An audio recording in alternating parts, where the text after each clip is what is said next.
Welcome students, class 11th business studies part number 24।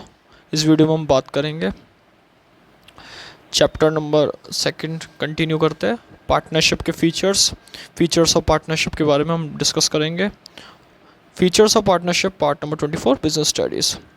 First feature क्या है partnership का first feature है formation सबसे इंपॉर्टेंट है किसी भी पार्टनरशिप लीगल एग्रीमेंट में या किसी भी फर्म के एग्रीमेंट में। सबसे बड़ा फॉर्मेशन एक काम करता है, फॉर्मेशन एक इंपॉर्टेंट रोल प्ले करता है किसी भी चीज़। सबसे इंपॉर्टेंट है फॉर्मेशन करना किसी भी कंपनी का, किसी भी partnership firm का। it comes into access through a legal agreement wherein the terms and condition governing the relationship among the partners, sharing of profit and losses and the manner of conducting the business are specified। दोनों बातें बता रखी है इसके अंदर कि legal agreement होना चाहिए, टर्म्स एंड कंडीशंस के साथ होना चाहिए और ऐसा रिलेशनशिप होना चाहिए पार्टनर के बीच में वर्किंग का, जिससे प्रॉपर्ली वर्क भी मेंटेन कर सके और अपने वर्क को डेवलपमेंट भी कर सके प्रॉपर मैनर के अंदर। कम से कम 2 मेंबर्स होने चाहिए, कम से कम 2 मेंबर्स यहाँ पे फॉर्मेशन के लिए चाहिए पार्टनरशिप के अंदर। लेकिन अगर चैरिटेबल पर्पस के लिए कर रहे हैं तो वो कॉन्स्टिट्यूट नहीं कहलाता पार्टनरशिप फॉर्म। पार्टनरशिप फॉर्म में चैरिटेबल पर्पस के लिए नहीं बल्कि प्रॉफिट अर्न करने के लिए, शेयरिंग प्रॉफिट के बेसिस पे यहाँ पे पार्टनरशिप करी जाती है।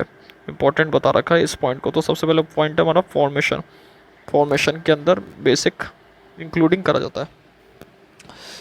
सेकेंड जो पॉइंट हमारा है वो है लाइबिलिटी का मतलब यहाँ पे क्या ऑब्लिगेशंस है पार्टनर्स की। Personal asset may be use for repaying debt in case the business asset are insufficient.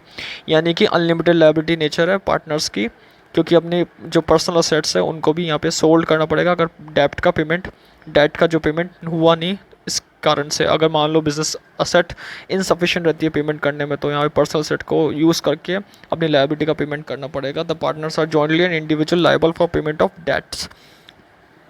Partner या तो जॉइंटली या फिर अलग अलग इंडिविजुअली लायबल होंगे अपने जो क्रेडिटर्स हैं उनके पेमेंट करने के लिए, अपने जो आउटसाइडर्स हैं उनके पेमेंट करने के लिए। तो यानी कि पार्टनर्स की क्या है रहती है, अनलिमिटेड लायबिलिटी रहती है। All the partners are responsible for the debts and they contribute in proportion to their share in business and as such are liable to that extent. सबसे इंपॉर्टेंट बात बता रही है कि जितने पार्टनर्स होते हैं वो अपनी शेयरिंग और प्रॉफिट शेयरिंग के हिसाब से, अपने हिस्से के हिसाब से लायबल रहता है। ये सबसे इंपॉर्टेंट पॉइंट बता रखा है। थर्ड पॉइंट बता रखा है यहाँ पे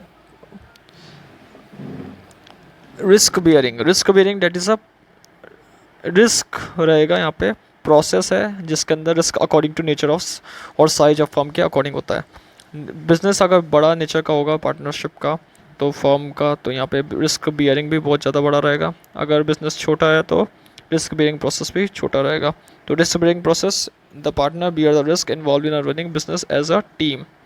दे also share losses in the same ratio in the event of the firm incurring loss. Risk bearing process है, रिस्क इन्वॉल्व रहता है रनिंग अ बिजनेस, किसी भी बिजनेस को रन करते हैं तब भी। दे ऑल्सो शेयर लॉसेस को भी शेयर करना पड़ेगा, प्रॉफिट को भी शेयर करना पड़ेगा सेम रेशियो में, या फिर फर्म के अंदर जो एग्री रेशियो होता है उसमें पार्टनर्स यहाँ पे प्रॉफिट एंड लॉस को शेयर करते हैं।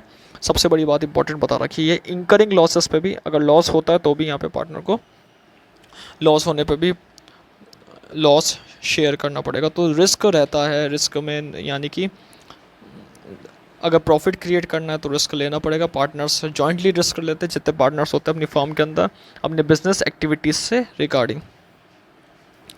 नेक्स्ट पॉइंट है यहाँ फोर्थ पॉइंट है decision making and control. Partners के decision according to their share होता है, जितना इनका शेयर होता है उतनी डिसीजन मेकिंग एंड कंट्रोल इनका रहता है। रिस्पॉन्सिबिलिटी रहती है इनकी decision making regarding their business activities, day to day decisions maintain करने के लिए, जो बिजनेस से रिलेटेड होते हैं उन बिजनेस से related day to day decision making करने के लिए यहाँ पे डिसीजन मेकिंग पावर इनकी रहती है पार्टनर्स की।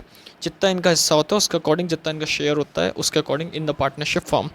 Partners decision making according to consent करते हैं एक दूसरे की सहमति से, फिर यहाँ पे डिसीजन मेकिंग पावर इनकी यूज़ करते हैं और बिजनेस के अंदर ये इंपॉर्टेंट रहता है।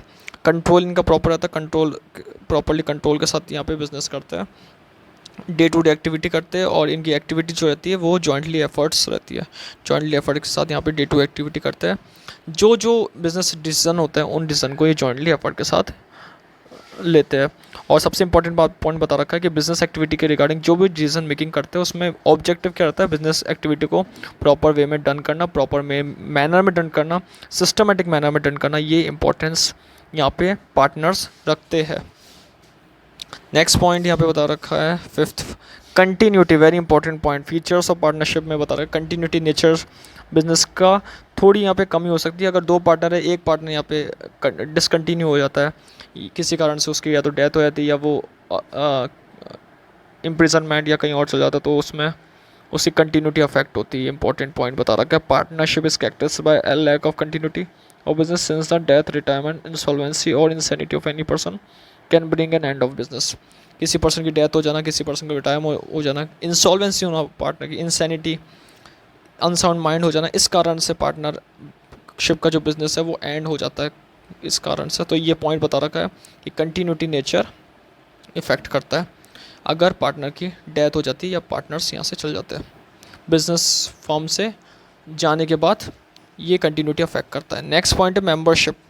The minimum number of member needed to start a partnership is 2। Minimum member 2 important है, कंपल्सरी है, मैंडेटरी है, while the maximum number in the case of banking industry is 10, in case of 20। पहले ये 10 था, इसको 50 कर दिया जाएगा और अदर केस में 100 कर दिया जाएगा। यहाँ पे प्रोविज़न में चेंज हुआ है थोड़ा, इसके 10 की जगह आप लोग 50 और 100 की जगह, वो 20 की जगह आप लोग 100 यहाँ पे मेंशन कर देना। इसमें थोड़ा चेंज हुआ है। मिनिमम नंबर ऑफ मेंबर्स यहाँ पे नीडेड है, बैंकिंग बिजनेस में 50 and non bank other business में 100।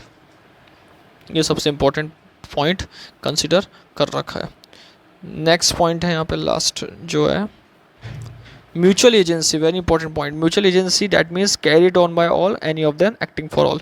यानी कि एक तरीके से एक एजेंसी है, एक तरीके से एजेंसी की तरह काम करती है, एक फर्म है जो जिसका मेन मोटिव होता है प्रॉफिट अर्न करना, मेन मोटिव होता है बिजनेस को एक्टिविटी को कंटिन्यू करना, मेन मोटिव होता है बिजनेस एक्टिविटी को कंटिन्यू करके अपने बिजनेस को डन करना। दैट इज़ अ पॉइंट जिसके अंदर एवरी पार्टनर एजेंट भी होता है और प्रिंसिपल भी कहलाता है उसी एजेंट का। तो he is an agent of other partner, he represent them and thereby binds them through इस एक्ट। अपने एक्ट से, अपने वर्क से ये प्रॉपरली लोगों को इन्फ्लुएंस करता है और अपने वर्क को प्रॉपरली डन करता है। तो that is a mutual agency. Partnership एक फॉर्म है जो एजेंसी कहलाती है और प्रॉपरली उसके अंदर प्रॉपरली वर्क डन होता है लोग।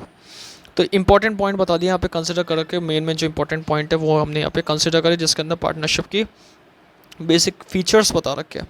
तो इस वीडियो में हमने बात करी features of partnership. Thank you.